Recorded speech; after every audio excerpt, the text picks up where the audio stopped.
Press conference में IG साहब थोड़े एग्रेसिव भी नजर आए। उन्होंने कोर कमांडर हाउस हमला केस में गुज़श्ता रोज़ डॉक्टर यास्मीन राशिद को मिलने वाली बरियत पर भी बहुत सवालात उठाए और ऐलान किया कि अदालत ने तहकीकात मुकम्मल हुए बगैर ही तहकीकात मुकम्मल होने से पहले ही आपने बरियत का फैसला सुना दिया।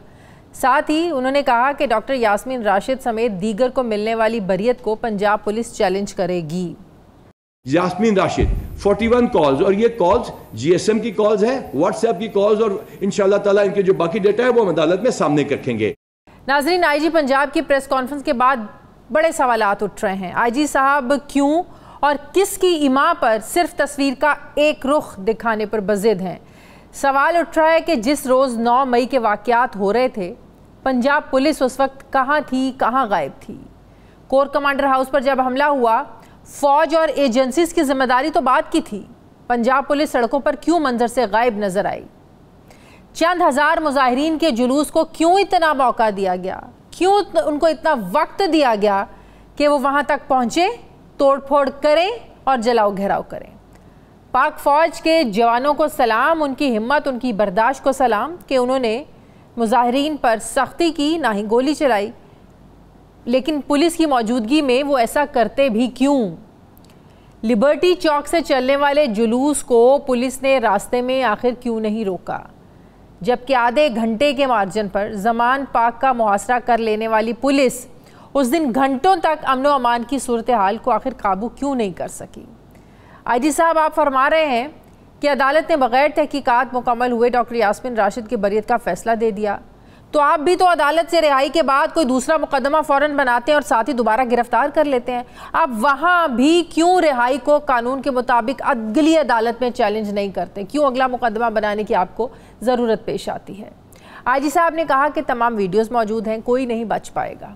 आईजी साहब, क्या आपके पास वो वीडियोज़ मौजूद हैं जब 25 मई और 8 मार्च को पुलिस वाले वर्दियों में आम शहरियों की गाड़ियों को डंडे मार मार कर रियासत को शर्मिंदा कर रहे थे? वो यकीनन होनी चाहिए वो वीडियोस भी आपके पास, जब माजूरों को मार मार कर उठाया जा रहा था। वीडियोस तो ऐसे वाक़यात की यकीनन मौजूद होंगी, उस पर आप हमें बताना पसंद करेंगे कि उस पर क्या कार्रवाई हुई। छापे और इंसानी हुकूकी पामालियों की यकीनन ये भी फुटेजेस मौजूद हैं, इस पर अब तक आपके इदारे ने क्या कार्रवाई की। आईजी साहब, आपने फरमाया कि जियो फेंसिंग के जरिए उन सब लोगों की निशानदेही हो चुकी है जिन्होंने 9 मई की तोड़फोड़ की, उनकी शनाख्त बिल्कुल होनी चाहिए, बिल्कुल होनी चाहिए।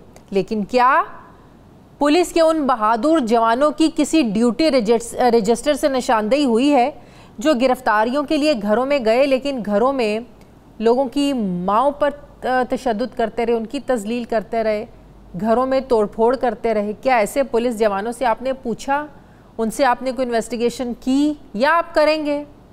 9 मई को जो नाअहली निगरान हुकूमत और पंजाब पुलिस ने दिखाई, उस पर आईजी साहब प्रेस कॉन्फ्रेंस कौन करेगा? हमें इंतज़ार है कि उस पर भी आप प्रेस कॉन्फ्रेंस करें। जितनी फुर्तियाँ आज पुलिस दिखा रही है, अगर पुलिस उस रोज़ इससे आधी फुर्तियाँ भी दिखा लेती तो 9 मई जैसे अफसोसनाक वाक़े को रोका जा सकता था। तो हमें यकीनन आईजी साहब के इन सवालात के जवाब का इंतज़ार तो रहेगा। दूसरी तरफ नाजरीन, सियासी मामलात में पूरे पाकिस्तान की नज़रें पंजाब पर लगी हैं, जहां जोड़ तोड़ की जो सियासत है ये अपने उरूज पर है। एक जरदारी सब पर वाकई भारी पड़ रहे हैं। साबिक सदर आसिफ अली जरदारी लाहौर में बैठ कर अपनी सियासी चालें चल रहे हैं। PTI छोड़ने वालों समेत मुख्तलिफ सियासी रहनुमाओं को पीपल्स पार्टी की जानिब खींचा जा रहा है। जनूबी पंजाब से ताल्लुक़ रखने वाले 30 से ज़ायद रहनुमा आसिफ अली जरदारी से मुलाकात करके वो पीपल्स पार्टी में शमूलियत इख्तियार कर चुके हैं। अपनी गिरफ्त को मज़ीद मजबूत करने के लिए आसिफ जरदारी ने पंजाब की सियासत का मरकज़ लाहौर, यहाँ पावर शो करने का भी फ़ैसला किया है। बस जगह और डेट का ऐलान होना ये बाकी है। दूसरी तरफ सियासी मैदान, जहांगीर तरीन फैक्टर भी इस मैदान में अपने रंग दिखा रहा है। PTI को खैराबाद कहने वाले इलेक्टेबल्स को अब वेलकम कर रहा है जहांगीर तरीन ग्रुप। जहांगीर तरीन की पार्टी का नाम क्या होगा, इस हवाले से भी सलाह मशवरे जारी हैं। हमारे ज़राए के मुताबिक आज मेरी जहांगीर तरीन ग्रुप के एक सीनियर लीडर से, रहनुमा से बात हुई। बकौल उनका कहना है कि कुछ रोज़ में, चंद रोज़ में बाकायदा तौर पर पार्टी का ऐलान कर दिया जाएगा। पीपल्स पार्टी या तरीन ग्रुप के मुकाबले में मुस्लिम लीग नून जोड़ तोड़ की सियासत से अलग थलग नज़र आ रही है। सवाल उठ रहे हैं क्या नून लीग को यकीन है कि उनके पास ऐसे सियासी घोड़े मौजूद हैं जो आसानी से इलेक्शन की रेस को जीत सकते हैं? इलेक्शन के मौके पर पीपल्स पार्टी और नून लीग के दरमियान सीट एडजस्टमेंट की खबरें भी सामने आ रही हैं। नाज़रीन, सवाल उठ रहा है कि अगर मुज़ाकरात शुरू नहीं होते तो पाकिस्तान तहरीक इंसाफ का सियासी मुस्तकबिल क्या होगा? अगर ग्रैंड डायलॉग के बगैर इलेक्शन अनाउंस कर दिए जाते हैं या सूबों की तरह विफाक में इलेक्शंस डिले कर दिए जाते हैं तो इससे क्या असरात पड़ेंगे मुल्क की सियासत पर? अब तो इस हवाले से मुस्लिम लीग नून के अंदर से भी आवाज़ें उठना शुरू हो गई हैं। इसी खदशे का इजहार नून लीग के रहनुमा और साबिक वज़ीर आज़म शाहिद खाकान अब्बासी ने भी किया है। वो उनका भी ये कहना है कि मुज़ाकरात डायलॉग ज़रूरी हैं, इसके बगैर इलेक्शंस में जाएंगे तो ऐसे इलेक्शंस की कोई वैल्यू नहीं होगी। नाज़रीन, इसमें तो कोई शक नहीं है कि पाकिस्तान इस वक्त शदीद पॉलिटिकल पोलराइजेशन का शिकार और मुल्क की सियासत बंद गली में है। तो क्या पंजाब पुलिस से सवाल नहीं पूछे जाने चाहिए कि आप लोगों ने इतना मौका दिया ही क्यों? जत्थों को वहां तक पहुंचने का, जलाओ गिराओ की नौबत आनी नहीं थी अगर पुलिस एक्टिव हो जाती टाइम पे? जी बिल्कुल, ये बड़ा इंपॉर्टेंट क्वेश्चन है, इसलिए कि उस दिन वहां पे किसकी जिम्मेदारी थी कि लाहौर के अंदर इस किस्म के वाकयात पेश ना आए। अगर इस कोई नाकाम हुआ तो इंतजामिया की आपको बड़ी हद तक नाकामी नजर आती है। 9 मई के जो वाकयात हैं वो नाकाबिले बर्दाश्त हैं। उन लोगों में उसमें जो लोग मुलविस हैं उनके खिलाफ कार्रवाई होनी चाहिए कानून के मुताबिक। लेकिन उस कानून को किसने अपहोल्ड करना था? उस कानून की रखवाली किसने करनी थी? वहां पे उस दिन पुलिस ने करनी थी। और हैरत अंगेज तौर पे वो पुलिस जो मुकम्मल तौर पे नाकाम रही उस दिन पाकिस्तान की असास तंसीबात की हिफाजत के लिए, और जो कुछ होता रहा वो हमारे सामने है। और उसके बावजूद एक भी पुलिस अफसर आप बता दें जिसको हटाया गया हो या तब्दील किया गया हो। इतना बड़ा वाकया हो गया और आईजी साहब आज भी अपने ओहदे पे उसी तरह कायम है। और उसके बाद आप देख लें जो उन्होंने प्रेस कॉन्फ्रेंस के अंदर जिनकी कॉल्स का जिक्र किया कि जी 80 कॉल्स उसने कर दी तो 40 कॉल्स उसने कर दी। फैज कमोका साहब की उन्होंने तस्वीर लगाई हुई थी। फैज कमोका ने तो प्रेस कॉन्फ्रेंस कर ली है, मुराद राज ने भी प्रेस कॉन्फ्रेंस कर ली है, दोनों आजाद फिर रहे। आपने उनको क्यों नहीं अभी तक गिरफ्तार किया? फिर पूछे उनसे कि क्या हुआ। दूसरा, इतनी ज्यादा कॉल्स अगर आपने पकड़ी है तो वो ऑडियोज चलाएं, कौम को सुना दें, वो ऑडियोज अदालत में भी पेश कर दें कि उन कॉल्स के अंदर क्या बात हो रही थी। देखिए ना, ये तो खुद ही चीजों को इतना कॉम्प्लिकेट कर रहे हैं। अब भाई दुनिया भी सवाल पूछेगी कि अगर वो लोग जो इसमें मुलविस थे लेकिन वो इसमें उनको बरियत मिल गई, जिन्होंने प्रेस कॉन्फ्रेंस कर दी, उनके सारे दाग भी धुल गए, उनका सारा जुर्म भी पाक हो गया, साफ हो गया, तो ये तो आप खुद सवाल उठाने का मौका दे रहे हैं। अगर आप वो तस्वीरें भी चला रहे हैं, वीडियोज भी चला रहे हैं, ऑडियोज भी चला रहे हैं, तो फिर आप उनको पकड़ते क्यों नहीं है? जी बिल्कुल, ये बड़ा इंपॉर्टेंट क्वेश्चन है। और दूसरी बात ये है कि जिस तरह पहले भी मैंने अर्ज की कि पुलिस की जिम्मेदारी थी कि इन सारे वाकयात को रोकना। जो लोग अपनी जिम्मेदारी में नाकाम हुए उनके खिलाफ रियासत ने अभी तक क्या किया है? हुकूमत पंजाब ने उनके खिलाफ क्या कार्रवाई की है? कौन कौन से अफसरान को साइड पे किया? उस हवाले से अब तक कोई तफसीलात सामने नहीं है। देखिए, पुलिस का काम मुश्किल होता है, पुलिस मुश्किल हालात में काम करती है, इससे कोई इनकार नहीं कर सकता। लेकिन जिस किस्म के मनाजिर हम देखते रहे हैं, जो पुलिस का रवैया हम देखते रहे, क्या वो किसी भी महज़ब मुआशरे में उसकी कोई जस्टिफिकेशन दी जा सकती है कि अपनी आवाम की गाड़ियां ये माल रोड के ऊपर लाहौर में तोड़ रहे थे? घरों के अंदर घुसकर जो तोड़फोड़ की है वो तो कोई हिसाब ही नहीं है उसका।